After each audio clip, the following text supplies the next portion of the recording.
Hello എല്ലാ കൂട്ടുകാർക്കും sports ന്യൂസിൻ്റെ ഏറ്റവും പുതിയതിലേക്ക് സ്വാഗതം. മാഞ്ചസ്റ്റർ സിറ്റിയുടെ ഗോട്ട് എന്നറിയപ്പെടുന്ന പെപ്പ് ഗാർഡിയോള എന്ന മജീഷ്യൻ അങ്ങനെ പടിയിറങ്ങുകയാണ്.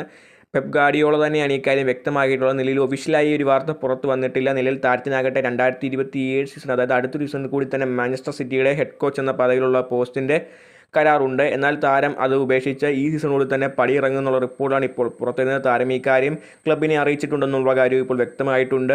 പെപ്പ് ഗാർഡിയോളയാകട്ടെ 2013 താരം മാഞ്ചസ്റ്റർ സിറ്റിയിൽ എത്തിയത്. മാഞ്ചസ്റ്റർ സിറ്റി കണ്ട ചരിത്രത്തിലെ ഏറ്റവും വലിയ ഹെഡ് കോച്ചുമാരിലും ഫുട്ബോൾ ലോകം കണ്ട ഏറ്റവും മികച്ച ഹെഡ് കോച്ചുമാരിൽ ഒരാളുമായ പെപ്പ് ഗാർഡിയോള അങ്ങനെ പടിയിറങ്ങിയാണ്. സ്പാനിഷ് കോച്ചായ പെപ്പ് ഗാർഡിയോളയാകട്ടെ ഇതിനു മുമ്പ് FC ബാഴ്സലോണ, ബാൻ മുനിക് എന്നീ ക്ലബ്ബുകളെയും പരിശീലിച്ചിട്ടുണ്ട്. നിലവിൽ FC ബാഴ്സലോണ MSN ട്രിയോയൊക്കെ കൊണ്ടുവന്ന ഒരു കോച്ചായിരുന്നു പെപ്പ് ഗാർഡിയോള. അതിനുശേഷം സിറ്റിയിലെത്തി വലിയ മാന്ത്രികകളാണ് താരം കാഴ്ചവെച്ചത്. 2013 സിറ്റി ലോക ഫുട്ബോളിൽ ഒരു ഇടം കണ്ടുപിടിക്കാൻ പ്രയാസപ്പെടുന്ന സമയത്താണ് പെപ്പ് ഗാർഡിയോള സിറ്റിയിലേക്ക് എത്തുന്നതും പ്രീമിയർ ലീഗ് വമ്പന്മാരായി സിറ്റിയെ മാറ്റുകയും 2022 ട്രിപ്പിൾ വിന്നിംഗ് ഒക്കെ നമുക്കറിയാം. മികച്ച പെർഫോമൻസാണ് മാഞ്ചസ്റ്റർ സിറ്റി പെപ്പ് ഗാർഡിയോളയ്ക്ക് കീഴിൽ കാഴ്ചവെച്ചത്.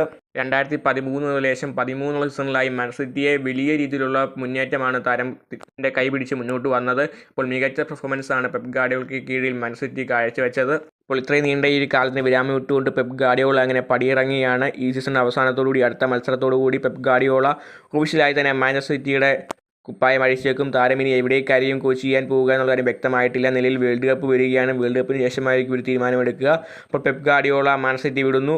ഇനി മാഞ്ചസ്റ്റർ സിറ്റിയെ രക്ഷിക്കാൻ മാഞ്ചസ്റ്റർ സിറ്റി നിലവിൽ തീരുമാനിച്ചിരിക്കുന്നത് മുൻ ചെൽസി കോച്ചുമായി അതുപോലെ തന്നെ മാഞ്ചസ്റ്റർ സിറ്റിയുടെ അസിസ്റ്റന്റ് കോച്ചായി പെപ്പ് ഗാർഡിയോളയ്ക്ക് കീഴിൽ ആദ്യകാലങ്ങളിൽ സേവനമനുഷ്ഠിച്ച എൻസോ മരസ്ക എന്ന ഹെഡ് കോച്ചിനെ നിയമിക്കും എന്നാണ് അറിയാൻ കഴിയുന്നത്. അപ്പോൾ കണ്ടിനറിയാം എൻസോ മരസ്കയ്ക്ക് കീഴിൽ മാഞ്ചസ്റ്റർ സിറ്റിക്ക് ഈ കുതിപ്പ് തുടരാനാകുമോ എന്നും പെപ്പ് ഗാർഡിയോള അടുത്തൊരു ടീമിനെ പരിശീലിപ്പിച്ച് ഇതുപോലൊരു ടീമാക്കി മാറ്റാൻ സാധിക്കുമോ എന്നും കണ്ടിനറിയാം. ഇതിനെപ്പറ്റിയുള്ള നിങ്ങളുടെ അഭിപ്രായം കമൻറ്റ് ചെയ്യുക. വീഡിയോ ലൈക്ക് ചെയ്യൂ. ചാനൽ സബ്സ്ക്രൈബ് ചെയ്തിട്ട് മാത്രം പോവുക. അടുത്ത വീഡിയോ വീണ്ടും കാണാം.